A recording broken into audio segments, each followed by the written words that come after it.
नमस्कार दोस्तों, आपका स्वागत है आज के क्लासेज में। और मैं हूं आपके साथ सौरभ यादव। हम लोग हिंदी व्याकरण पढ़ रहे थे और हिंदी व्याकरण में हम लोग पढ़ते पढ़ते पहुंच चुके थे कर्मधारय समास की तरफ। आज का हमारा टॉपिक है कर्मधारय समास। और पिछली क्लास में प्यार देने के लिए आप लोगों को बहुत बहुत धन्यवाद। शेयर कीजिएगा, सब्सक्राइब कीजिएगा, जो मन करे सो कीजिएगा। चलिए आज का टॉपिक शुरू करते हैं, कर्मधारय समास। देखिए, इस समास में अगर आपको विशेषण दिखे और विशेष दिखे, भाई विशेष का मतलब होता है संज्ञा, ध्यान से समझिएगा बाबू, और संज्ञा की ही विशेषता इसमें बताई जाती है। तो एक बात ध्यान रखेंगे, जहाँ पर संज्ञा हो और संज्ञा की अगर विशेषता बताई जाती हो तो उसे ही हम कर्मधारय समास कहते हैं। और अगर समास के हिसाब से आप देखोगे तो इस विशेषण को ही उपमान कहते हैं और इस संज्ञा को ही हम उपमेय कहते हैं। अगर मैं उपमान उपमेय की बात बताऊं आपको तो मैंने यहाँ लिख रखा है कि जो विशेषण होगा वही उपमान होगा। अर्थात उपमान का काम ये होता है कि संज्ञा सर्वनाम की विशेषता बतलाएगा और यही काम विशेषण का भी होता है। आप एक चीज़ ध्यान से समझेंगे, चाहे वो विशेषण कहे चाहे वो उपमान कहे, बात एक ही है, दोनों संज्ञा और सर्वनाम की विशेषता बताते हैं। अब बात आई कि सर जी विशेष और उपमेय, विशेष का मतलब मुन्ना होता है संज्ञा और उपमेय का मतलब भी होता है जिसकी विशेषता बताई जाती है। और विशेषता किसकी बताई जाएगी, या तो संज्ञा की विशेषता बताई जाएगी या तो सर्वनाम की विशेषता बताई जाएगी। तो आप ध्यान से रखेंगे कि विशेष को ही उपमेय कहते हैं और विशेषण को ही उपमान कहते हैं। अर्थात जिसकी विशेषता बताई जाती है उसे उपमेय कहते हैं, जिसके द्वारा विशेषता बताई जाती है उसे उपमान कहते हैं। तो एक बात क्लियर हो गई, जिस समास में विशेषण और विशेष्य होते हैं और उपमान और उपमेय होते हैं और उसमें उपमान के द्वारा उपमेय की विशेषता बताई जाती है या अर्थ का बोध कराते हैं, उसे हम कह देते हैं कर्मधारय समास। अब उदाहरण से समझेंगे तो और बातें क्लियर हो जाएंगी। जैसे कह रहे हैं, हमने एक उदाहरण लिखा है रक्त लोचन। देखो, लोचन का मतलब होता है बाबू आँख। क्या होता है? आँख। तो ये क्या आँख क्या है? संज्ञा है। लेकिन आँख है कैसी? रक्त जैसी है, मतलब ये एकदम लाल है। तो आँख कैसी हो गई मुन्ना? लाल हो गई। तो संज्ञा थी, आँख संज्ञा थी, इसकी विशेषता है कि ये लाल है। तो ध्यान से समझेंगे मुन्ना कि संज्ञा की जहाँ विशेषता बताई जाए वहाँ पे कर्मधारय समास होता है। कौन सा समास होता है मुन्ना? कर्मधारय समास होता है। आप एक बात ध्यान में रखेंगे। अगली बात कह रहा है, अगला एग्जाम्पल उसने लिया है कि नयन। नयन का मतलब भी होता है मुन्ना आँख, लेकिन वो आँख कैसी है? मृग जैसी है, हिरन जैसी है। जैसे हिरन की आंख बहुत अच्छी होती है वैसे भी इसकी आंख बहुत अच्छी है। तो नयन क्या हो गया? विशेष्य हो गया और विशेष्य को ही हम संज्ञा या सर्वनाम बोलते थे और इसकी विशेषता ये है विशेषण, और विशेषण को हम उपमान बोलते थे। तो एक बात समझ में आ गई, विशेष्य को उपमेय बोलते थे। तो एक बात क्लियर समझ में आ गई कि उपमान के द्वारा उपमेय की विशेषता बताई जाती है। और यहाँ पे उपमेय है नयन, यहाँ पे उपमेय है नयन। और नयन कैसा है? मृग की तरह है। जैसे हिरन की आंख सुंदर होती है वैसे ये भी नयन, जो नयन की बात करें, ये भी उसी की तरह सुंदर है। दूसरा एग्जाम्पल भी समझ में आ गया होगा भाई। अगला एग्जाम्पल है पुरुष। तो पुरुष भैया किस में आएगा?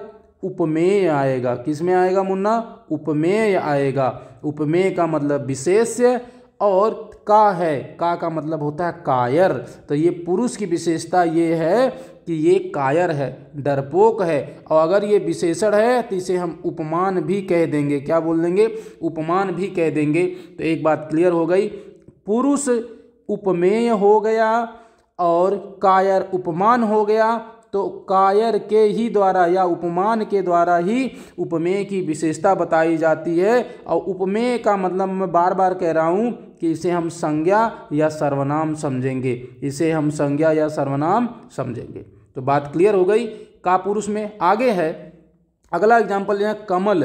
तो कमल भैया हमें ये पता है कि सर ये संज्ञा है और संज्ञा है तो विशेष्य होगी और विशेष्य है तो उपमेय होगी।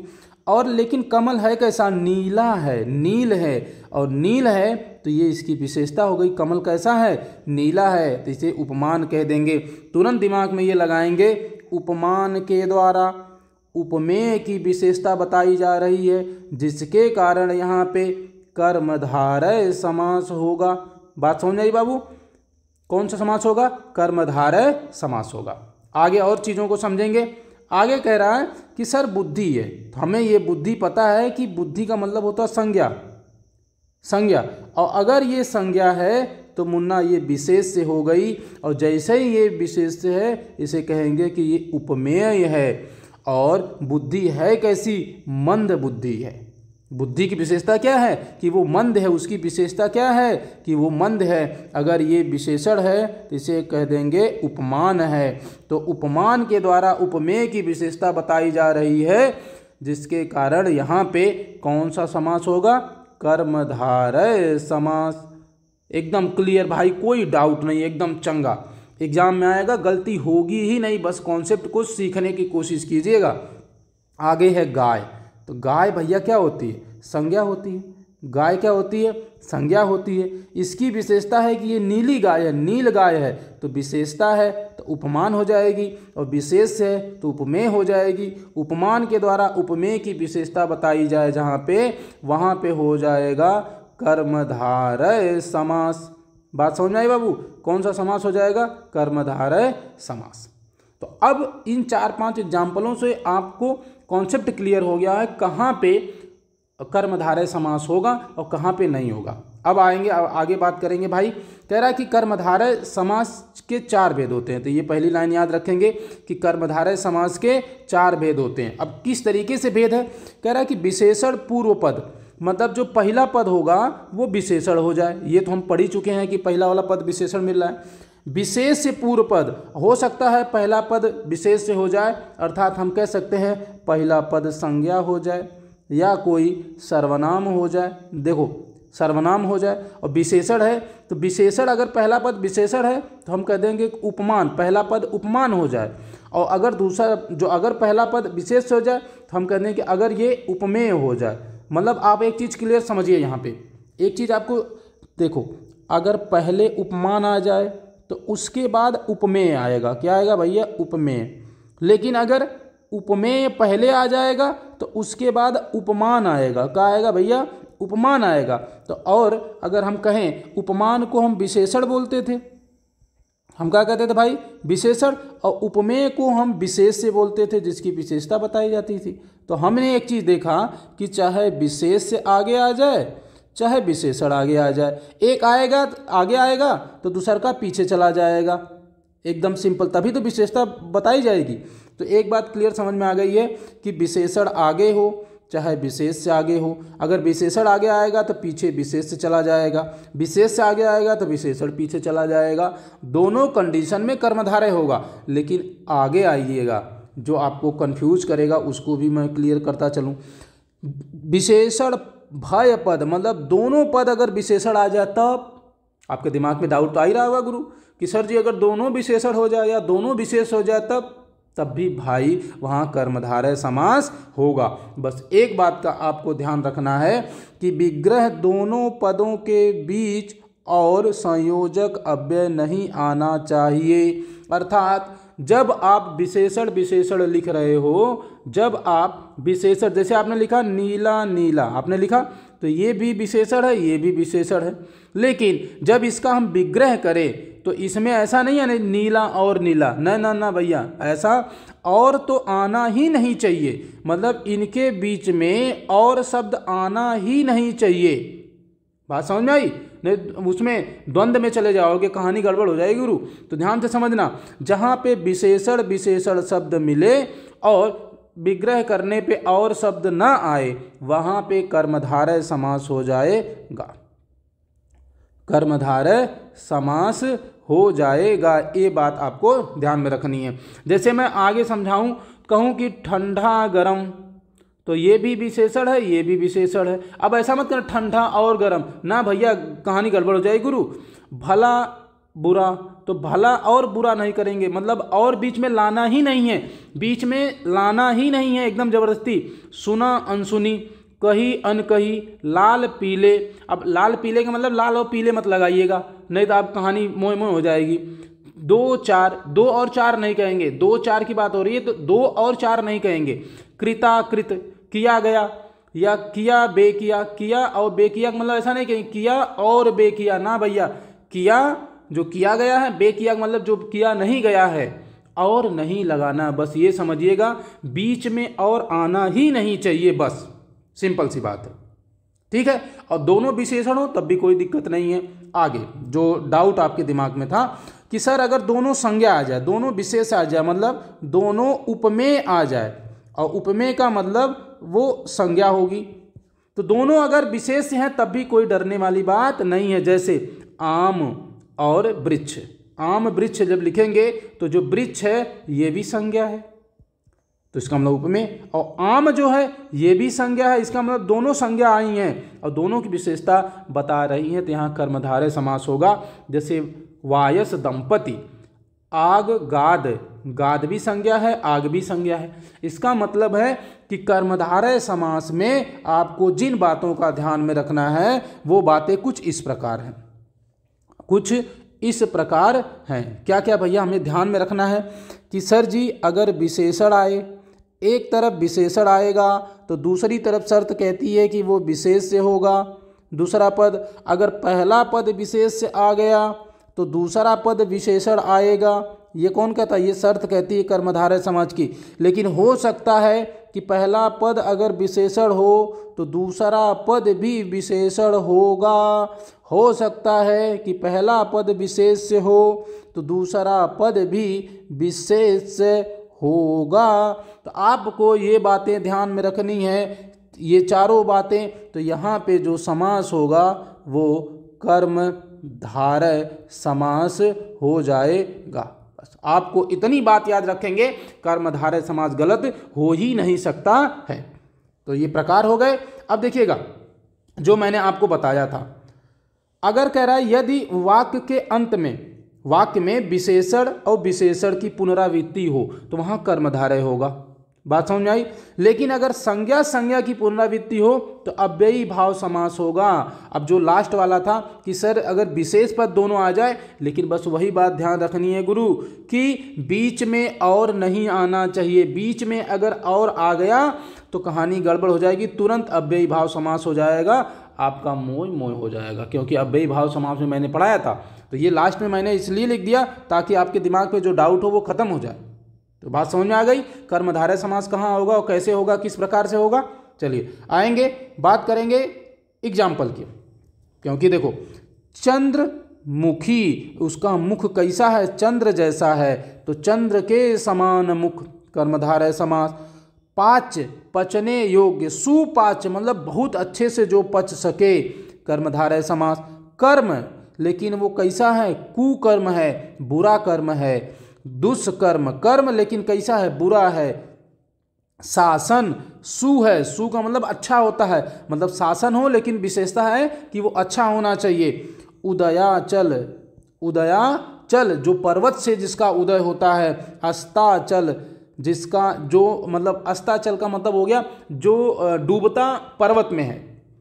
और काम है लेकिन बीत गया मतलब समाप्त तो हो गया, मतलब काम का मतलब वो वाला काम नहीं कि कोई काम करे झाड़ू मार देते झाड़ू मार चुके, नहीं भैया, काम का मतलब वासना, हाँ, काम का मतलब काम इच्छा, वासना इच्छा जो होती है वो खत्म हो चुकी है। नील, नीलोपल, नीला है जो उत्पल मतलब कमल, जिसको हम नील कमल बोल रहे थे। चार, शिष्टाचार, शिष्टा है जो चार, शिष्ट है जो आचार, जो अच्छा आचरण है उसे बोलते हैं शिष्टाचार। अब है विश्वास, लेकिन कैसा हो, अंधा हो, अंधविश्वास। बात समझ में आई। अब आगे देखेंगे, जैसे कहा कि ऋषि वर, ऋषियों में श्रेष्ठ। नीलकंठ, जिसका कंठ नीला हो। अब दिमाग तुरंत आएगा कि सर यहाँ तो शंकर जी हो सकते हैं, क्योंकि उन्हीं का कंठ नीला है, तो मामला बहुव्रीहि में पहुँच सकता है। तो इस हिसाब से वहाँ पे आप ऑप्शन चेक करेंगे, तब बताएंगे कि क्या ऑप्शन में बहुव्रीहि दिया है कि नहीं दिया है। अगर बहुव्रीहि दिया है तो बहुव्रीहि मार के आएंगे, और बहुव्रीहि नहीं दिया है तो यहाँ हो जाएगा कर्मधारय समास। हम कितनी बार आपको ये बता चुके हैं कि भाई एक समास, एक शब्द कई समास में आ सकता है। वो अव्ययी भाव भी हो सकता है, वो कर्मधारय भी हो सकता है, वो बहुव्रीहि भी हो सकता है, वो द्वंद्व भी हो सकता है। समझ रहे हैं आप? तो इसका मतलब एक शब्द कई जगह, लेकिन अब उन 4 ऑप्शन में से कौन सा सही होगा ये आपको चुनना पड़ेगा। और आपका कॉन्सेप्ट अगर क्लियर है तभी चुन पाएंगे, नहीं तो फिर झींगा लालाहू हो जाएगा। और क्या है, देखिए नील कमल पीतांबर महादेव। अब यहाँ देखो जैसे रहेगा ना महादेव, तो देव लेकिन जो बहुत महान है, सबसे महान देवता शंकर भगवान की बात कर रहा है, तो महान देवता आप कर्मधारय में भी रखेंगे और महादेव का मतलब शंकर जी भोलेनाथ, तो वो बहुव्रीहि में भी जाएगा। तो ध्यान में रखेंगे इन चीज़ों को। आनंद है लेकिन परम आनंद है, महात्मा है जो आत्मा है लेकिन वो बहुत महान है, धर्म है लेकिन सत्य है, अच्छा है, पका है लेकिन आधा पका है, आधा पका है जो। जैसे अंबर है लेकिन नीला है, विशेषता बताई जा रही है। कमल है, चरण है, जन है लेकिन महान है, परमेश्वर है, ईश्वर है लेकिन परम है, वो महान है, वो शुद्ध है, वो समझ रहे हैं आप।